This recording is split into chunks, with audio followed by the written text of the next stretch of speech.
Alhamdulillahi Rabbil Alamin. Wassalatu wassalamu ala asyrafil anbiya'i wal mursalin wa ala alihi wa ashabihi ajma'in. Asyhadu an la ilaha illallah wahdahu la syarika lah wa asyhadu anna Muhammadan abduhu wa rasuluhu la nabiyya ba'dah. Allahumma shalli wa sallim wa barik ala sayyidina Muhammadin wa ala alihi wa ashabihi ajma'in, amma ba'du. Ayyuhal muslimun, ittaqullaha haqqa tuqatih wa la tamutunna illa wa antum muslimun. Wa qala Allahu ta'ala fil Qur'anil karim, a'udzu billahi minasy syaithanir rajim. Bismillahirrahmanirrahim. Qul huwallahu ahad, Allahus samad, lam yalid wa lam yulad wa lam yakul lahu kufuwan ahad. Amma ba'du. Saudara hadirin sidang jamaah Jumat yang dimuliakan Allah Subhanahu wa taala. Dalam situasi dan kondisi bagaimanapun, rasa syukur kita kepada Allah Subhanahu wa taala selalu kita panjatkan atas segala nikmat dan karunia yang Allah berikan kepada kita. Salawat beserta salam kepada junjungan alam yakni Nabi besar Muhammad sallallahu alaihi wasallam, dan mudah-mudahan di yaumil masyarakat kita mendapat syafaatnya. Amin ya rabbal alamin. Saudara hadirin sidang jamaah Jumat yang dimuliakan Allah Subhanahu wa taala. Hidup di permukaan bumi ini adalah ujian dan cobaan. Apapun yang kita lakukan di permukaan bumi ini, satu demi satu, besar atau kecil, akan kita pertanggungjawabkan kelak di akhirat di hadapan Allah Subhanahu wa taala. Tidak ada satupun perbuatan kita di permukaan bumi ini yang lepas dan luput dari pengadilan Allah Subhanahu wa taala. Apapun yang kita lakukan di permukaan bumi ini, dan tidak ada satu makhluk pun yang tahu, nanti di hadapan Allah Subhanahu wa taala akan diminta pertanggungjawaban dan akan ditunjukkan oleh Allah Subhanahu wa taala. Kalau buruk yang kita lakukan di permukaan bumi ini, lebih buruk lagi nanti balasan yang Allah berikan kepada kita. Dan kalau baik yang Allah berikan di permukaan, yang kita lakukan di permukaan bumi ini, maka Allah akan ngasih ganjaran yang lebih baik lagi nanti di akhirat. Kita harus sadar sesadar-sadarnya, baik muda maupun tua, bahwa hidup di dunia ini hanya sementara. Hidup di dunia ini hanya untuk beribadah. Hidup di dunia ini bukan untuk berbuat dosa. Hidup di dunia ini bukan untuk berbuat salah, tapi harus berbuat ibadah sebanyak-banyaknya. Tapi kadang kita dengan keterangan hidup di permukaan bumi ini kita lupa. Kita banyak melakukan hal-hal yang tidak bernilaikan ibadah dan mengabaikan hal-hal yang bernilaikan ibadah. Sudah diberi nasihat juga kita tidak mau tahu. Sudah diberi tahu juga tidak mau tahu. Kadang-kadang hidup di permukaan bumi ini masih banyak di antara kita yang menghalalkan segala cara. Yang baik kadang sudah tahu itu nilainya baik, tapi tidak mau melakukannya. Dan buruk sudah tahu kadang nilainya itu buruk, tapi masih juga dikerjakan dan dilakukannya. Karena dia merasa dan tidak sadar bahwa hidup di dunia ini hanya sementara saja. Nanti satu persatu kita akan kembali di hadapan Allah Subhanahu wa taala. Barulah penyesalan itu ada. Yang tadinya diberikan kesempatan untuk berbuat baik, tidak berbuat baik, nanti di hadapan Allah dia akan menyesal, mengapa dulu aku tidak mau berbuat baik. Yang suka berbuat dosa, nanti setelah kembali di hadapan Allah juga akan menyesal, mengapa dulu aku banyak berbuat dosa. Tapi penyesalan itu tiada guna apabila kita semua sudah kembali di hadapan Allah Subhanahu wa taala.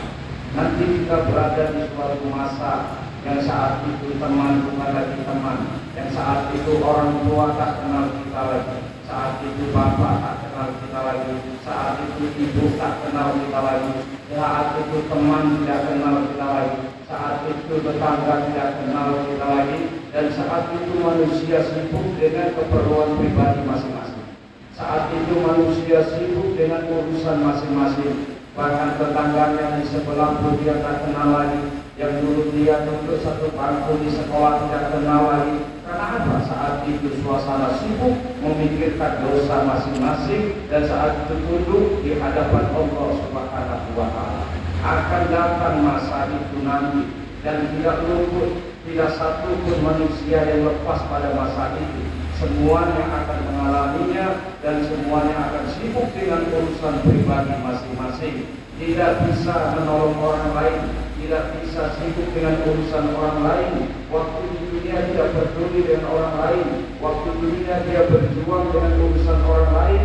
Tapi nanti apabila masanya tiba, orang yang ditolong tidak lagi memikirkan dirinya.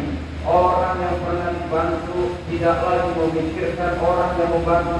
Saat itu orang tua pun tidak memikirkan anaknya, sang anak pun tidak memikirkan orang tuanya lagi, karena ngerinya masa dan suasana saat itu. Kapan masa itu? Nanti kelak apabila manusia sudah kumpul di padang mahsyar di hadapan Allah Subhanahu wa Ta'ala. Dunia ini akan hancur sehancur-hancurnya. Lalu manusia nanti akan dibangkitkan, lalu berkumpul di padang mahsyar untuk diminta pertanggungjawaban selama dia hidup di permukaan bumi ini. Apa-apa saja dosa yang pernah dia berbuat ditunjukkan oleh Allah Subhanahu wa Ta'ala, dan apa-apa saja amal ibadah yang pernah dia berbuat ditunjukkan oleh Allah Subhanahu wa Ta'ala. Saat itulah manusia ditimbang amal baik dan amal buruknya, dan apabila amal baiknya, amal ibadahnya lebih berat daripada dosanya, maka dia mendapat ridho Allah dan dimasukkan ke dalam surganya. Tetapi apabila dosanya lebih berat daripada amal ibadahnya, maka dia dimasukkan ke dalam nerakanya Allah Subhanahu wa Ta'ala. Saat itu tidak ada pertolongan kecuali pertolongan Allah Subhanahu wa Ta'ala. Tapi dalam situasi dan kondisi saat itu, ada satu hal yang bisa menyelamatkan kita selain syafaat dari baginda Nabi Muhammad SAW. Yang kedua adalah syafaat Al-Quranul Karim.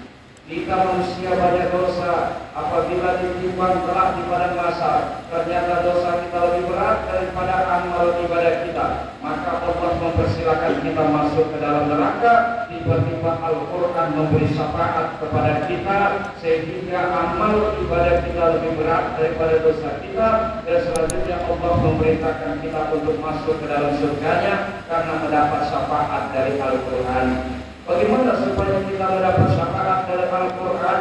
Kata Nabi, Iqra'ul Quran fa innahu ya'ti yaumal qiyamah syafi'an li ashabi. Bacalah Al-Quran sebanyak-banyaknya, karena nanti dia di hari kiamat akan datang dan memberi syafaat kepada orang yang gemar membacanya. Inilah salah satu syafaat yang Allah berikan melalui Al-Quran, atau kita mendapat syafaat Al-Quran. Dan bagaimana supaya kita mendapat syafaat Al-Quran? Rasulullah SAW sudah memberitahukan bahwa kita diperintahkan untuk banyak-banyak membaca Al-Quran, karena supaya nanti di akhirat, di padang mahsyar, di hari yang mengerikan, Al-Quran memberi syafaat kepada kita sehingga kita mendapat ridha Allah dan masuk ke dalam surganya. Jangan sampai kita hidup ini sempat untuk berbincang dengan teman lain, tetapi untuk baca Quran kita tidak sempat. Jangan sampai kita di dunia ini sempat bermain-main, tetapi baca Al-Quran kita tidak sempat. Kita punya hobi olahraga, sempat kita main bola, main voli dan lain-lain, tetapi kita tidak sempat membaca Al-Quran. Kita sempat di pagi hari jogging, senam dan lain-lain, tetapi tidak sempat dan tidak punya memiliki kemampuan untuk baca Al-Quran. Kita sempat dan mampu baca-baca yang lain, tetapi tidak sempat dan tidak mampu membaca Al-Quran. Padahal olahraga tidak bisa memberi syafaat, padahal tempat bermain tidak bisa memberi syafaat, padahal bacaan-bacaan yang lain tidak bisa memberi syafaat, bahkan benda-benda lain di permukaan bumi tidak bisa memberi syafaat.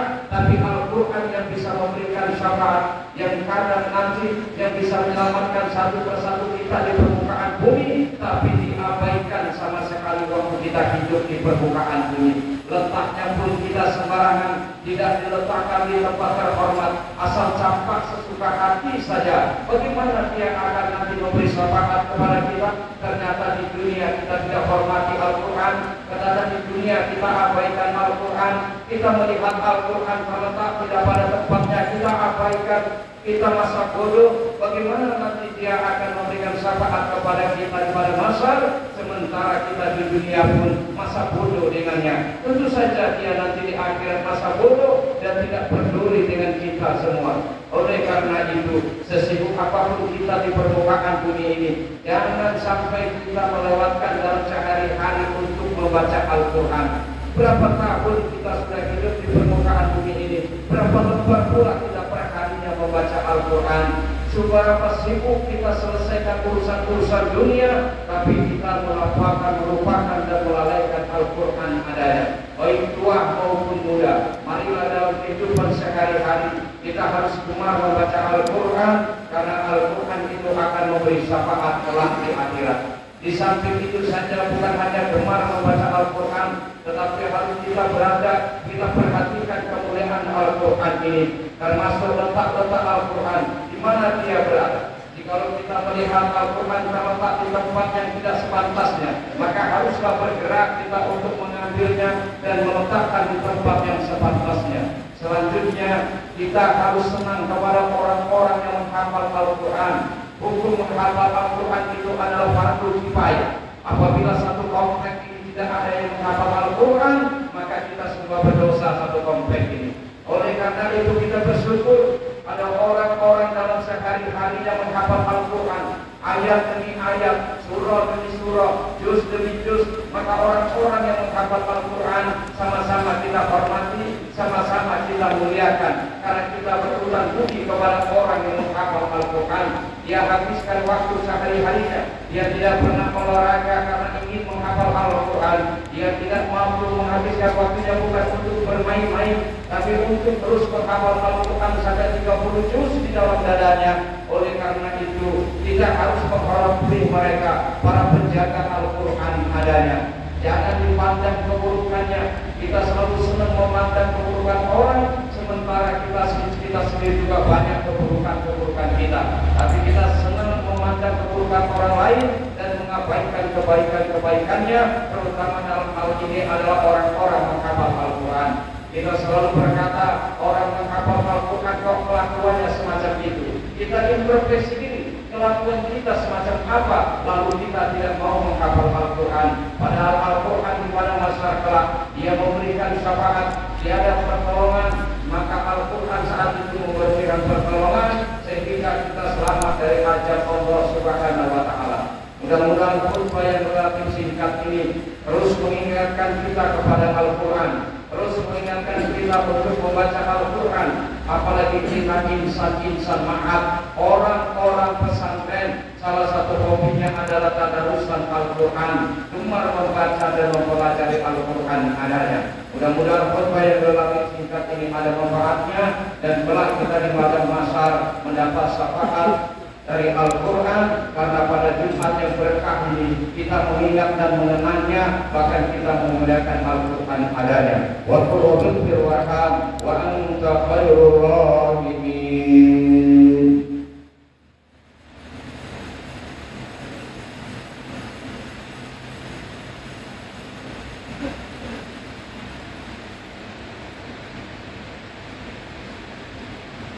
Alhamdulillah, alhamdulillahi rabbil alamin, wassalatu wassalamu ala asyrafil anbiya'i wal mursalin wa ala alihi wa ashabihi ajma'in. Asyhadu an la ilaha illallah wahdahu la syarika lah, wa asyhadu anna Muhammadan abduhu wa rasuluhu la nabiyya ba'dah. Allahumma salli wa sallim wa barik ala sayyidina Muhammadin wa ala alihi wa ashabihi ajma'in. Amma ba'du, fa ya ayyuhal muslimun ittaqullaha haqqa tuqatih wa la tamutunna illa wa antum muslimun. Wa qala Rasulullah sallallahu alaihi wasallam, ittaqullaha haitsu ma kuntum. Wa qala Allah جعل في القرآن الكريم. أعوذ بالله من الشيطان الرجيم. إن الله وملائكته يصلون على النبي يا أيها الذين آمنوا صلوا عليه وسلموا تسليما. اللهم اغفر للمؤمنين والمؤمنات والمسلمين والمسلمات الأحياء منهم والأموات إنك على كل شيء قدير. اللهم ربنا هب لنا من الصالحين ومن أزواجنا وذرياتنا قرة أعين واجعلنا للمتقين إماما واجعلنا من عبادك الصالحين واجعلنا من عبادك الشاكرين واجعلنا من أهل القرآن الكريم. ربنا آتنا في الدنيا حسنة وفي الآخرة حسنة وقنا عذاب النار والحمد لله رب العالمين.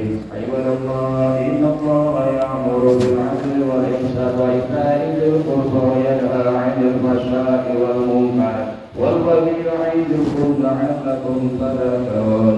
فاذكروا الله العظيم يذكركم